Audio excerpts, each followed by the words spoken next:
Hello guys, welcome back to my channel Martha and Mariam. आज हम शुरू करने जा रहे हैं एक नए वीडियो के साथ और हम शुरू करें क्लास 11 महाराष्ट्र बोर्ड के सिलेबस के लिए हिस्ट्री। और इस वीडियो में हम शुरू करेंगे हिस्ट्री का चैप्टर 2 जो है first cities of India. Guys, हमारे प्रीवियस वीडियोस में हम चैप्टर 1 को कंप्लीट कर चुके हैं जो है फर्स्ट फार्मर्स। उसमें हमने देखा था कि कैसे इंडिया में फार्मिंग शुरू हुई और इंडिया के पहले गांव कौन से थे, ये भी हम उसमें देख चुके हैं। इस वीडियो में हम शुरू करने जा रहे हैं इंडिया की पहली सिटीज़ के साथ, पहले शहरों के साथ। तो आइए देखते हैं इस चैप्टर में हमारे लिए क्या क्या है।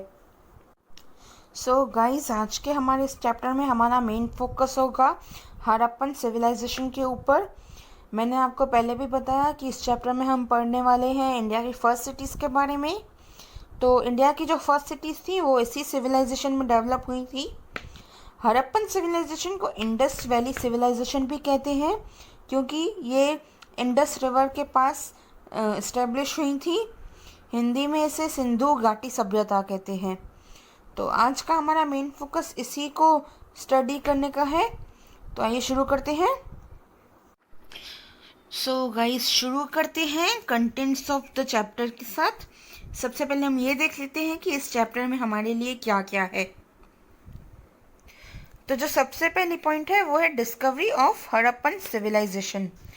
हड़प्पन सिविलाइजेशन को समझने से पहले हमें ये समझना होगा कि हड़प्पन सिविलाइजेशन की खोज कैसे हुई थी।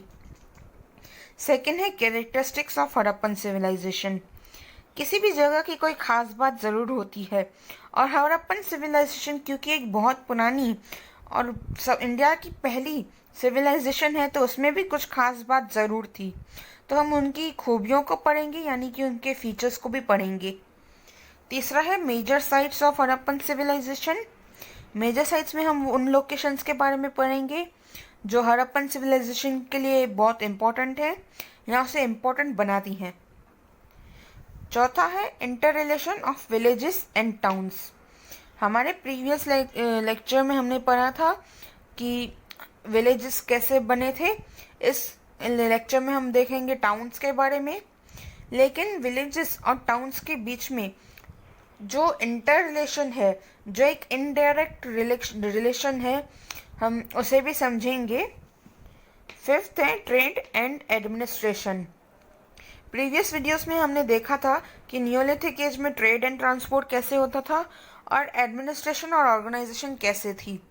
इस वीडियो में भी हम देखेंगे कि हड़प्पा में ट्रेड एंड ट्रांसपोर्ट कैसे था एंड ऑर्गेनाइजेशन और एडमिनिस्ट्रेशन कैसी थी, यानी कि वहाँ पे व्यापार और वहाँ का प्रशासन कैसा था। लास्ट है डिक्लाइन ऑफ द सिटीज़।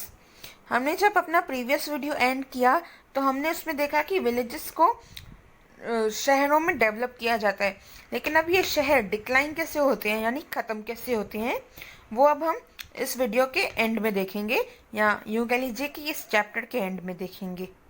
तो इन्हीं सारे कंटेंट्स के साथ शुरू करते हैं हमारा ये चैप्टर।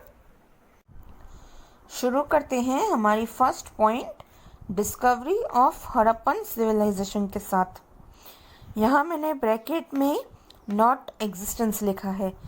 उसकी एक ख़ास वजह है क्योंकि बहुत सारे स्टूडेंट्स जो हैं वो इस आइडिया को मिक्सअप कर देते हैं कि एग्जिस्टेंस और डिस्कवरी ऑफ हड़प्पा सेम है। ऐसा नहीं है। हड़प्पन सिविलाइजेशन की जो एग्जिस्टेंस है वो कई हज़ारों साल पहले की है। वो करीबन 3000 BC साल पुरानी है और उसकी जो डिस्कवरी है वो आज से करीबन कुछ 100 साल पुरानी है। तो आप समझ सकते हैं कि हड़प्पन सिविलाइजेशन थी तो कई हज़ार साल पहले, पर उसके सॉलिड प्रूफ्स जो हैं उसके हमें मिले हैं कुछ 100 साल पहले ही। तो हम जो आज बात करने वाले हैं वो है डिस्कवरी के बारे में। तो देखते हैं हड़प्पन सिविलाइजेशन की डिस्कवरी कैसे हुई थी। हड़प्पन सिविलाइजेशन की डिस्कवरी को समझने के लिए हमें सबसे पहले प्री हड़प्पन पीरियड को देखना होगा। ये वो समय था जहाँ पे नियोलिथिक एज ख़त्म हो रहा था और जहाँ से हड़प्पन एज की शुरुआत हुई। इसे आप एक ट्रांजिशन पीरियड भी कह सकते हैं। इस पीरियड में दो कल्चर्स थे, एक था टगाओ कल्चर और एक था हाकरा कल्चर। इन दोनों की ही एक इम्पॉर्टेंट साइट थी। टगाओ कल्चर की इम्पॉर्टेंट साइट थी मेहरगढ़, जबकि हाकरा कल्चर की इम्पॉर्टेंट साइट थी हड़प्पा। जब आर्कियोलॉजिस्ट ने इन दोनों साइट्स पर एक्सकावेशन किया था तो उन्हें ट्रेसेस मिले थे हड़प्पन सिविलाइजेशन के। ये बात है हड़प्पन सिविलाइजेशन के डिस्कवर होने से पहले की। तो उससे पहले लोग आर्कियोलॉजिस्ट को दो कल्चर्स में हड़प्पन सिविलाइजेशन के ट्रेसेस मिले थे। तो अब हड़प्पन सिविलाइजेशन की डिस्कवरी कैसे हुई ये समझते हैं। देख लेते हैं हड़प्पन सिविलाइजेशन की डिस्कवरी को। जो प्री हड़प्पन पीरियड के बारे में हमने पढ़ा, उस पीरियड में हमें सिर्फ ट्रेसेस मिले थे इस बात के कि हड़प्पन सिविलाइजेशन कभी एग्जिस्ट करती होगी, पर एक्चुअली हड़प्पन सिविलाइजेशन कब ढूंढी गई वो थी ईयर 1920 में। तो अब हम किस ईयर में जी रहे हैं वो है 2020, और हम बात करें 1920 की, यानी आज से करीबन 100 साल पुरानी बात है ये। यहाँ हुई थी एक्सकावेशन हड़प्पा और मोहनजोदारो में। तो ऐसा नहीं है कि 1920 में अचानक से आर्कियोलॉजिस्ट आए और उन्होंने हड़प्पा और मोहनजोदारो में एक्सकावेशंस किए। इसके पीछे एक बहुत इंटरेस्टिंग स्टोरी है कि आखिर कैसे यहाँ खुदाई शुरू हुई। 1920 की बात है, तो ये बात है जब ब्रिटिशर्स भी थे। ब्रिटिशर्स एक रेलवे लाइन बना रहे थे हड़प्पा और मुल्तान शहर के बीच में। तो वहाँ पे हड़प्पा की तरफ जब लेबर्स काम कर रहे थे तो उन्हें कुछ ऐसी चीज़ें मिली जो उन्होंने पहले कभी देखी नहीं थी। इसलिए वहाँ आर्कियोलॉजिस्ट को बुलाया गया और उन्होंने प्लान किया वहाँ एक्सकावेशन का। और जब हड़प्पा और उसके बाद जब मोहनजोदारो में एक्सकावेशन की गई तो वहाँ हमें हड़प्पन सिविलाइजेशन मिल गई। तो ऐसे हुई थी 1920 में हड़प्पन सिविलाइजेशन की एक्सकावेशन, इसे एक खोज कह सकती हैं। And discovery of this civilisation brought major changes in history of India. तो इस सिविलाइजेशन का मिलना हमारी इंडियन हिस्ट्री के लिए एक बहुत बड़ी खोज थी। आप ऐसे कह सकते हैं कि बहुत मेजर डिस्कवरी थी, क्योंकि 1920 में एक्सकावेशन होने से पहले और इसकी खोज होने से पहले इंडियंस के लिए इंडिया की हिस्ट्री शुरू होती थी वैदिक पीरियड से। देखिए, इंडिया की हिस्ट्री वैसे तो आज की डेट में शुरू होती है स्टोन एज से। स्टोन एज के बाद आता है हड़प्पन पीरियड और फिर आता है वैदिक एरा। लेकिन जो स्टोन एज है वो तो हाल ही की डिस्कवरी है और हड़प्पन सिविलाइजेशन भी अभी ढूंढी गई है। तो इस हिसाब से 1920 से पहले इंडिया की हिस्ट्री शुरू होती थी वैदिक पीरियड से। तो एक तरह से जो इंडिया की हिस्ट्री थी इसमें एक बहुत बड़ा स्ट्रेच आ गया था जब इंडियंस को हड़प्पन सिविलाइजेशन के बारे में पता चला, और जब हाल ही में स्टोन एज एरा को लेकर भी काफ़ी सारी नई डिस्कवरीज हुई। तो ओवरऑल इसका मिलना एक बहुत ही मेजर चेंज था। सो गाइज, ये तो हो गई डिस्कवरी ऑफ हड़प्पन सिविलाइजेशन। अब हम देख लेते हैं कुछ points to remember about Harappan civilisation. शायद आपने इसमें से ज़्यादातर पॉइंट्स पढ़ी होंगी अपनी टेक्स्ट बुक में, पर इसे स्किप मत करिए क्योंकि ये थोड़ा इम्पॉर्टेंट है हमारे आगे चैप्टर को समझने के लिए। तो हड़प्पन सिविलाइजेशन के बारे में ये पहली पॉइंट है, वो है रिच एंड फ्लरिश्ड सिविलाइजेशन। आपने सुना होगा कि इंडिया को सोने की चिड़िया कहा जाता था। तो जो हड़प्पन सिविलाइजेशन थी वो भी काफ़ी वेल्थी और वेल फ्लरिश्ड सिविलाइजेशन थी। सेकेंड है extends from Afghanistan to Maharashtra. आप इंडिया एंड नेबरिंग कंट्रीज़ के किसी मैप को देखेंगे तो आपको पता चलेगा कि कहाँ महाराष्ट्र है और कहाँ अफगानिस्तान है, और उस पूरे एरिया में आपको बहुत सारी साइट्स मिलेंगी जहाँ पे हड़प्पन सिविलाइजेशन के रिमेन्स मिले हैं। और करीबन 2000 साइट्स हैं इस सिविलाइजेशन के, और 15 lakh square kilometre 15 lakh square kilometre का एरिया कवर करता है ये civilization. Guys, Afghanistan to Maharashtra आप सोच लीजिए तो 15 लाख किलोमीटर तो होगा ही। Belonged to bronze age. आपको याद होगा हमने स्टोन एज के बारे में पढ़ा था और चैल्कोलिथिक एज में पढ़ा था। Chalcolithic age was like a copper and a stone age का मिक्स, बट जो ब्रोंज एज आया था उसके बाद उसमें ये सिविलाइजेशन फ्लरिश हुई थी, उस एरा को ये सिविलाइजेशन बिलोंग करती है। Remains were found at Harappa, Mohenjodaro, Lothal, Kalibangan, Dholavira and Rakhigarhi. ये नाम जो है आप याद रखिएगा, क्योंकि आगे इस चैप्टर में जो मैंने आपको बताया थर्ड पॉइंट है, इम्पॉर्टेंट साइट्स हैं जो, उसमें हम इन्हीं को पढ़ने वाले हैं। ये इम्पॉर्टेंट साइट्स है क्योंकि यहाँ रिमेन्स मिले थे। अभी अभी हमने देखा हड़प्पा और मोहनजोदारो में एक्सकवेशन भी हुई थी, और ये जो लोथल, कालीबंगन, ढोलवीरा और राखीगढ़ी है, यहाँ पे भी काफ़ी रिमेन्स मिले थे और इनको भी हम डिटेल में स्टडी करेंगे इसी चैप्टर में। तो ये हो गया हमारा डिस्कवरी और कुछ बेसिक नॉलेज हड़प्पन सिविलाइजेशन के बारे में। हम आगे बढ़ते हैं हमारी नेक्स्ट पॉइंट के साथ। हमारी नेक्स्ट पॉइंट है कैरेक्टरिस्टिक्स ऑफ हड़प्पन सिविलाइजेशन। हमारी फर्स्ट पॉइंट थी डिस्कवरी ऑफ हड़प्पन सिविलाइजेशन, जो हमने कवर कर ली। हमने देख लिया 1920 में कैसे हड़प्पा की डिस्कवरी हुई। अब हम देखते हैं कैरेक्टरिस्टिक्स हड़प्पन सिविलाइजेशन के। सबसे पहले तो कैरेक्टरिस्टिक्स का मतलब क्या है, किसी भी जगह पे जहाँ इंसान रहते थे उसके कुछ ना कुछ खास बातें ज़रूर होती हैं। जैसे आप प्रेजेंटली बात करें, हम रहते हैं इंडियन सिविलाइजेशन में, यहाँ पर भी कुछ इम्पोर्टेंट साइट्स हैं, कुछ इम्पोर्टेंट लोकेशंस हैं, और वो एक अपनी ही खास बात कैरी करते हैं। जैसे इंडिया में दिल्ली और मुंबई है। दिल्ली नेशनल कैपिटल है इंडिया का, जबकि मुंबई को हम बिजनेस कैपिटल भी कहते हैं।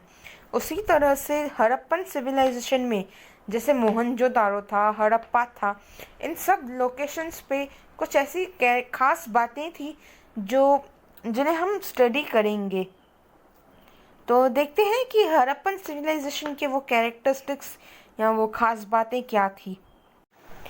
हड़प्पन सिविलाइजेशन के 5 मेन कैरेक्टरिस्टिक्स हैं जो हमें हमारे टेक्स्ट बुक में भी दिए गए हैं। इन पांचों को हम स्टडी करेंगे। सबसे पहला है सिस्टमैटिक टाउन प्लानिंग, यानी कि जो टाउन्स थे वो एक सिस्टम में प्लान किए गए थे। सेकंड है सेंट्रल एडमिनिस्ट्रेशन, यानी कि जो यहाँ की एडमिनिस्ट्रेशन थी वो सेंटर बेस्ड थी। थर्ड है सोशल ऑर्गेनाइजेशन। सोशल ऑर्गेनाइजेशन का मतलब यहाँ लोग काम काज करते थे, जॉब्स थी, प्रोफेशंस थे, और हायरची के बेसिस पे यहाँ पर पावर भी हुआ करती थी और ऐसे पोस्ट भी हुआ करती थी। इकोनॉमी का मतलब यहाँ ट्रेड भी होता था, प्रोडक्शन होती थी, और एक्सपोर्ट इंपोर्ट का काम भी होता था लोगों में। एक शहर से दूसरे शहर में चीज़ों को बनाकर बेचा जाता था। फिफ्थ है use of developed writings. Harappan period में राइटिंग्स एग्जिस्ट करती थी, कुछ रिटन स्क्रिप्ट्स हैं जो मिली हैं, उसके बारे में भी हम स्टडी करेंगे। इन पॉइंट्स को हम डिटेल में समझते हैं। सबसे पहले देखते हैं सिस्टमेटिक टाउन प्लानिंग को। इसके बारे में आपके टेक्स्ट बुक में एक पैराग्राफ दी हुई है, लेकिन मैंने इसको यहाँ पर अलग अलग पॉइंट्स में डिवाइड किया है। सबसे पहले तो हम समझते हैं कि टाउन प्लानिंग में यहाँ पर क्या क्या बेनिफिट्स थे इस शहर में। सबसे पहले तो जो हाउसेस बने हुए थे वो बेक्ड ब्रिक्स के बने हुए थे। बेक्ड ब्रिक्स अगर आपको बता दूँ, जैसे नियोलिथिक एज के जो घर थे वो इतने पक्के घर नहीं थे, इतने मजबूत नहीं हुआ करते थे, जबकि बेक्ड ब्रिक का जो घर होता है मतलब वो एक मजबूत ईंट का घर हुआ करता था। दूसरा, इन घरों में टॉयलेट बाथरूम्स हुआ करते थे, और हर घर को एक वेल होता था, यानी उनका खुद का पानी का सप्लाई हर घर के लिए हुआ करता था। पब्लिक के लिए बात करें तो ग्रैनरीज थी, जहाँ पर गाँव पूरे शहर में जो भी अनाज उगता था वो जमा किया जाता था। उसके बाद मॉन्यूमेंट्स बनाए जाते थे वहाँ पे, और एक वॉल होती है जिसे हम इंग्लिश बैंड मैसनरी कहते हैं। ये एक टाइप की वॉल है जो यूजुअली एक अर्थक्वेक प्रोन वॉल होती है, जिसमें 2 अलग अलग तरह की ईंटें यूज़ करके उनसे एक वॉल बनाई जाती है, और ये वॉल अर्थक्वेक प्रोन होती है, यानी जिससे भूकंप आने पर ये वॉल गिरती नहीं है। तो आप सोच लीजिए कितने हज़ारों साल पहले ऐसी एडवांस टेक्नोलॉजी का यूज़ करके वॉल्स बनाई जाती थी। दूसरा है हाइजीन। हाइजीन की बात करें तो हड़प्पन सिविलाइजेशन में एक अच्छा ड्रेनेज सिस्टम था, और उसके साथ साथ पब्लिक बाथ्स भी थे, जिसके बारे में आपने सुना होगा। फिर है सेफ्टी। जहाँ सेफ्टी के लिए यहाँ डिवीज़न ऑफ सिटी था। बहुत बड़ा अगर कोई शहर होता था तो उसे डिवाइड करके उसकी एडमिनिस्ट्रेशन और उसके सोर्सेस को बैलेंस किया जाता था। दूसरा, फोर्टिफाइड वॉल्स बनाई जाती थी जो कि सेफ्टी वॉल्स होती हैं। शहर के जो आसपास थे वो पूरी सेफ्टी वॉल्स बनाई जाती थी। उसके बाद है streets crossing each other at right angle. तो राइट एंगल पर जो स्ट्रीट्स थी वो एक दूसरे को क्रॉस करती थी। तो ये आप देख लीजिए, एक राइट एंगल हो गया, और ये जैसे आप देख लीजिए दूसरा राइट एंगल हो गया। यहाँ पर यूजुअली स्ट्रीट्स होती थी, और ये जो बाकी का एरिया होता था ये पूरा यूज़ हुआ करता था घर बनाने के लिए। इस तरह से कुछ पूरा शहर का प्लानिंग होता था। तो आप एक तरह से समझ लीजिए कि काफ़ी एडवांस टाइप का वहाँ का शहर था, और बहुत बेनिफिशियली और बहुत सोच समझ करके इन शहरों को बनाया गया था। देखते हैं हमारी नेक्स्ट पॉइंट, सेंट्रल एडमिनिस्ट्रेशन को। जो एडमिनिस्ट्रेशन थी, जो प्रशासन था हड़प्पन सिविलाइजेशन में, वो सेंटर बेस्ड था, जिसमें कुछ इम्पोर्टेंट एस्पेक्ट्स हैं। सबसे पहले है control over distribution of water and other resources. जो इम्पोर्टेंट रिसोर्सेज होते थे जैसे कि वाटर एंड अदर रिसोर्सेज जिसका मेंशन है, उन सब के ऊपर सेंटर का कंट्रोल होता था। वो किस तरह इक्वली डिस्ट्रीब्यूट होंगे ये सेंटर में जो गवर्नमेंट थी, जो एडमिनिस्ट्रेशन था, उनके हाथ में था ये डिसाइड करना कि distribution of water and other resources कैसे मेंटेन होगा। स्टैंडर्डाइजेशन का पैटर्न चलता था वहाँ पे, जैसे कि जो ब्रिक्स मैंने बताई, बेक्ड ब्रिक्स का इस्तेमाल होता था, उनका रेशियो हमेशा 1:2:4 होता था, and they used to weight at 8। इस तरह की स्टैंडर्डाइजेशन थी उस एरा में। पेंटेड डिज़ाइंस ऑफ पॉन्ट्री ही यूज़ होती थी तभी। And majestic non residential buildings. Non residential का मतलब होता है जो किसी का रेजिडेंस नहीं होता है, किसी का घर नहीं होता है, ऐसी बिल्डिंग्स थी, बहुत ही मैजेस्टिक बिल्डिंग्स बनाई गई थी।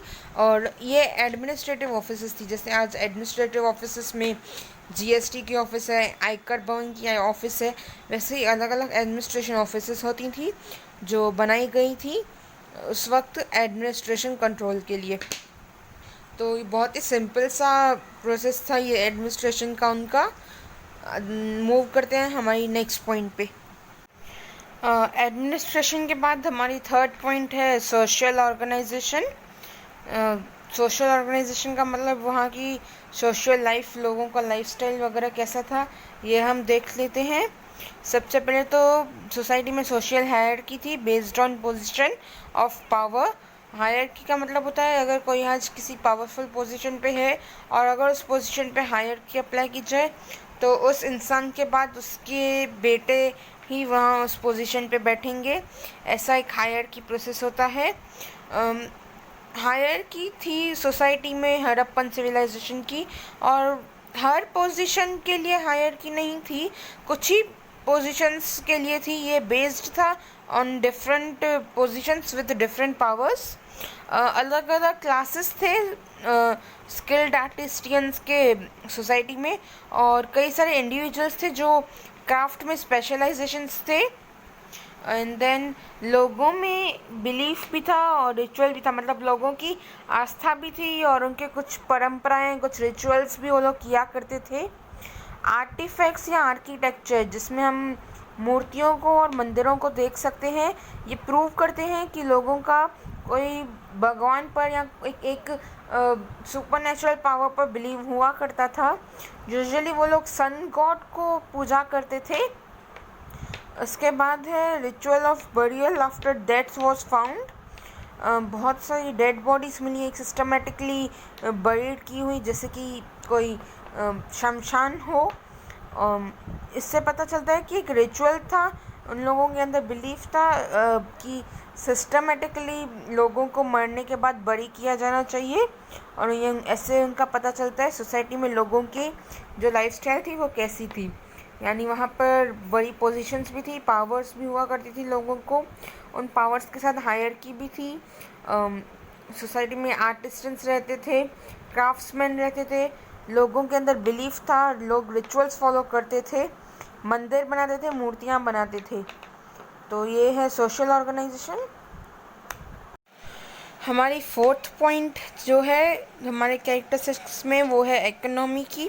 मैंने आपको इंट्रोडक्शन में बताया कि इकोनॉमी मतलब यहाँ पे कई सारी चीज़ों की प्रोडक्शन भी हुआ करती थी और उन चीज़ों का ट्रेड हुआ करता था। ऐसी ही इकोनॉमी थी हड़प्पन सिविलाइजेशन की। उसको हम डिटेल में समझते हैं। Mass production of goods for trading, तो मैंने जैसे कहा ट्रेडिंग होती थी दो शहरों के बीच में, इंपोर्ट एक्सपोर्ट भी किया जाता था चीज़ों तक। तो इंपोर्ट एक्सपोर्ट करने के लिए मास प्रोडक्शन होता था, क्योंकि जो कुछ भी प्रोड्यूस होता था वो अपने शहर के लिए तो प्रोड्यूस करना ही था, उसके साथ उसका ट्रेड करने के लिए भी उसको और ज़्यादा प्रोड्यूस करना था।